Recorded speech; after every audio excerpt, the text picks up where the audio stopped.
Hi, Mark. I'm Adam. My number is S034100A. Today I will read Shabana Basij Basic Dare to Educate Afghan Girls for You. When I was 11, I remember waking up one morning to the sound of joy in my house. My father was listening to BBC News on his small grey radio. There was a big smile on his face, which was usually unusual then, because the news mostly depressed him. The Taliban are gone, my father shouted. I didn't know what it meant, but I could see that my father was very, very happy. You can go to a real school now, he said. A morning that I will never forget. A real school, you see. I was 6 when the Taliban took over Afghanistan and made it illegal for girls to go to school. So for the next 5 years, I dressed as a boy to escort my older sister, who was no longer allowed to be outside alone, to a secret school. It was the only way we both could be educated. Each day, we took a different road so that no one would suspect where we were going. We would cover our books in grocery bags so it was seen we were just out shopping. The school was in a house. More than 100 of us packed in one small living room. It was cozy in winter but extremely hot in summer. We all knew we were risking our lives, the teacher, the student, and our parents. From time to time, the school would suddenly be cancelled for a week because Taliban were suspicious. We would always wonder what they knew about us. Were we being allowed? Do they know where we live? We were scared, but still, school was where we wanted to be. I was very lucky to grow up in a family where education was prized and daughters were treasured. My grandfather was an extraordinary man for his time, a total maverick from a remote province of Afghanistan.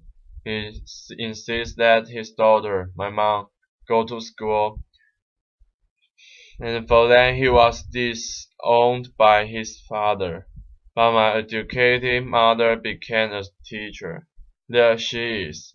She retired 2 years ago, only to turn our house into a school for girls and women in our neighborhood. And my father, that's him.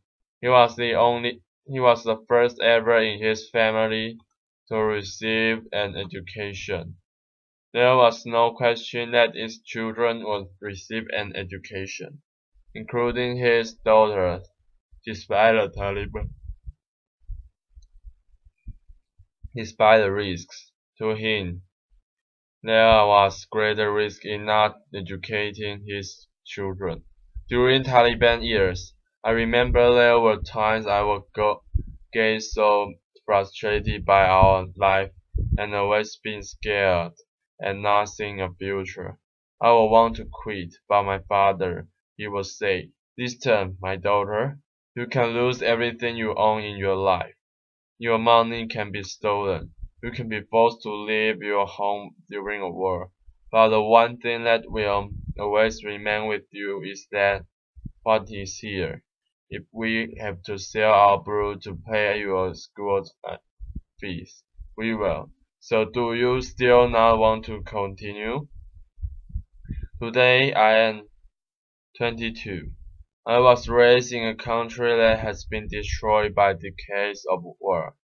Fewer than 6% of women my age were made it beyond high school, and had my father not been so committed to my education,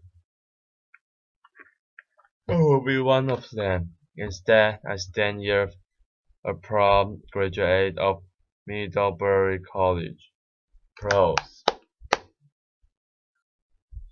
When I returned to Afghanistan, my grandfather, the one exiled from his home for daring to educate his daughters, was among the first to congratulate me.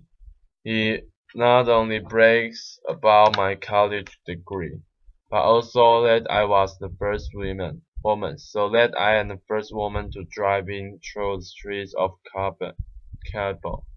Applause. My family believes in me.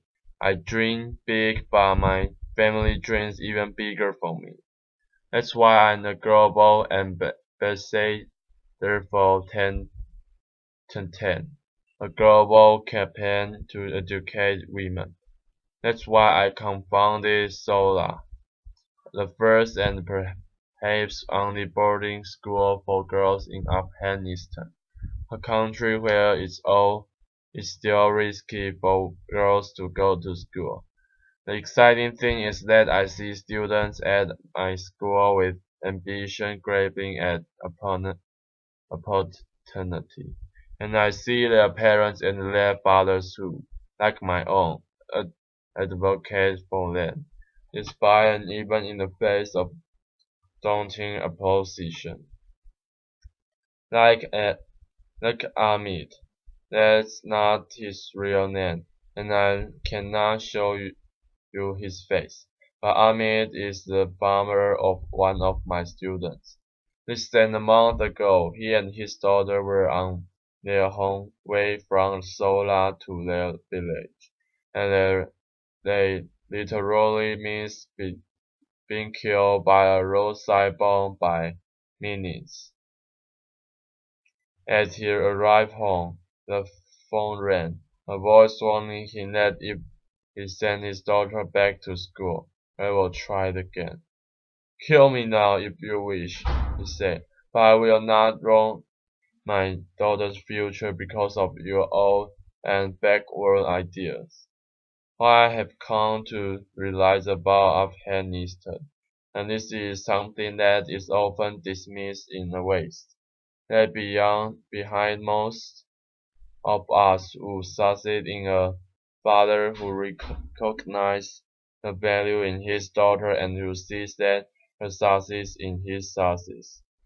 It's not to say that our mothers aren't key in our success. In fact, they are often initial and promising negotiators of a brighter future for their daughters.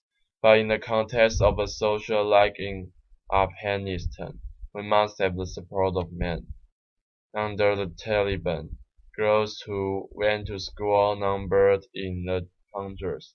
Remember, it was illegal, but today, more than 3 million girls are in school in Afghanistan. Applause! Afghanistan looks so different from here in America.